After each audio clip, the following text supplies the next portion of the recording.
சிம்பிளாக ஒரு டெசர்ட் நேந்திர பழத்தை வச்சு. 2 நேந்திர பழம் எடுத்துக்கோங்க. ஸ்லைஸ் பண்ணி செப்ரேட்டாக வச்சுக்கோங்க. ஒரு பேனை ஹீட் பண்ணி தாராளமாக நெய் சேர்த்துக்கோங்க.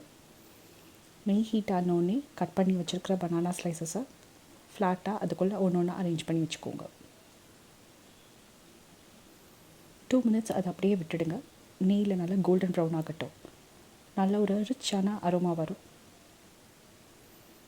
2 to 3 மினிட்ஸ் ஆனோடனே ஒரு சின்ன ஸ்பூன் இல்லைனா ஃபோர்க் வச்சு 2 பக்கமும் ஃப்ளிப் பண்ணி விட்டுக்கோங்க. 3 to 4 மினிட்ஸ் அப்படியே ஃப்ரை ஆகட்டும். 2 சைடும் ஈவனாக ஃப்ரை ஆனோடனே கொஞ்சம் ஒயிட் சுகர் இல்லைனா நாட்டு சக்கரை தூவி விட்டுக்கோங்க. அது கூடவே ஒரு ஏலக்காவை தட்டி இல்லைனா பொடிச்சும் சேர்த்துக்கோங்க. இங்கே நான் 3 to 4 ஸ்பூன்ஸ் நாட்டு சக்கரையும் ஏலக்காய் பொடி சேர்த்தும் போட்டிருக்கேன். லாஸ்ட்டாக ஃபைனல் ஸ்டேஜில் ஒரு பிஞ்ச் சின்னமன் பவுடரை அப்படியே போட்டு டாஸ் பண்ணி க்ளாஸி ஃபினிஷ் ஆகிற வரைக்கும் வெயிட் பண்ணுங்கள். ஸ்டவ்வை சிம்லேயே வச்சுக்கலாம்.